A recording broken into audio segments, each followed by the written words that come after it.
Ça fait 6 mois hier que Donald Trump a repris le pouvoir à Washington. Certains diront déjà 6 mois, alors que d'autres ont l'impression que ça fait bien plus longtemps que ça, tellement il s'en est passé des choses depuis le 20 janvier dernier. Luc Laliberté est avec nous ce soir. Bonsoir. Oui, bonsoir Raymond. Alors, ces dernières heures, le président a partagé, on en parlait un peu plus tôt avec Marc-Antoine Lemoignan, une vidéo montrant une fausse arrestation de Barack Obama. Quel est le message qu'il veut envoyer, M. Trump, avec ça? Je crois que le message qu'il lance, M. Trump, ces jours-ci, c'est qu'il est un brin dépassé par la couverture du dossier Epstein par les médias, mais surtout par la réaction de sa base, qui a toujours été loyale, qui a toujours été fidèle. Et c'est impressionnant le nombre d'annonces qu'il y a eu dans les derniers jours. C'est la première fois que Donald Trump échappe, je pense, le contrôle du cycle médiatique. Donc, ce n'est pas la nouvelle qu'il souhaite qu'on va couvrir ou la tournure qu'il souhaitait que ça prenne. Donc, on essaie de passer à autre chose, on essaie de tourner la page. Et je pense que cette vidéo d'Obama, donc c'était fait avec l'intelligence artificielle, c'était littéralement de la provocation pour voir jusqu'où iraient les médias avec cette histoire-là. Bon, il y a eu cette vidéo de Barack Obama, là, cette fausse vidéo réalisée avec l'intelligence artificielle, mais il y a aussi ce message de M. Trump au cours de la fin de semaine. Il a demandé à 2 équipes sportives de retourner à leurs anciens noms qui faisaient controverse, les Commanders de Washington, anciennement les Redskins, et les Guardians de Cleveland, anciennement les Indians. D'ailleurs, la porte-parole de la Maison-Blanche a été questionnée là-dessus cet après-midi. Écoutez-la.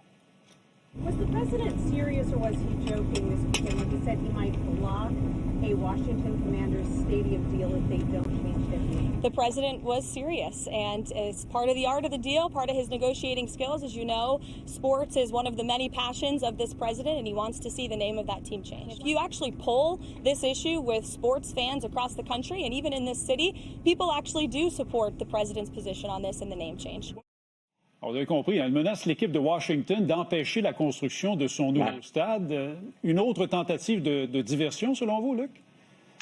Je pense que oui. Puis, dans ce cas-là, on couvre 2 angles. C'est-à-dire que ça nous fait parler de ces controverses-là. Parce que ça a été très controversé, puis ça a été très long d'obtenir le changement des 2 noms. Les Indians au baseball ont résisté pendant un certain nombre d'années avant de dire « OK, on y va », puis c'est les Guardians qui l'ont emporté comme nom. Il a fallu ferrailler ferme avec Dan Snyder, qui est l'ancien propriétaire des Redskins, pour qu'ils deviennent éventuellement les Guardians, et M. Snyder n'est plus là.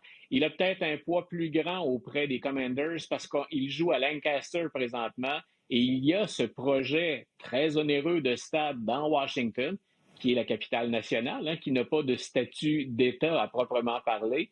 Donc, il a peut-être un pouvoir plus grand, mais ça avait divisé les gens. Et tous ceux dans sa base qui jouaient la carte woke ou dite trop progressiste en disant on abandonne ça parce qu'il y a des représentants des Premières Nations qui trouvent ça insultant, on sait que l'élément woke ou progressiste plus doctrinaire ou qu'on juge extrémiste, ça a joué dans la dernière campagne. On considérait que les démocrates étaient plus près de ça et moins les républicains. Donc, M. Trump nous emmène encore une fois ailleurs. Puis de l'autre côté, c'est quelque chose à laquelle sa base est sensible et ça, il l'a déjà démontré.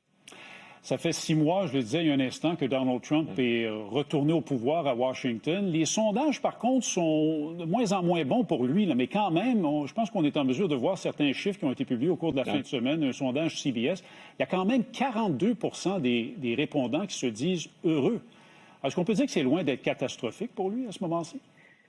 C'est loin d'être catastrophique, surtout si on considère que les démocrates font pire.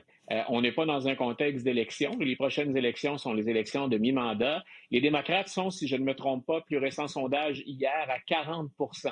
Donc, on ne s'est pas trouvé une voie, on ne s'est pas vraiment trouvé une direction non plus. On est divisé entre les pragmatiques et les éléments les plus progressistes du parti.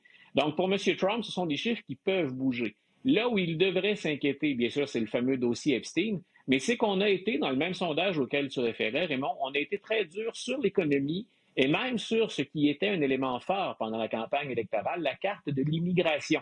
Donc, les gens sont d'accord, bien sûr, pour qu'on agisse en immigration, surtout avec l'immigration illégale, mais on pense que le président est allé beaucoup trop loin dans la manière, dans la façon de faire, entre autres quand on évoque des choses comme Alligator Alcatraz, le sort qui est réservé des conditions de détention des migrants et des migrants illégaux.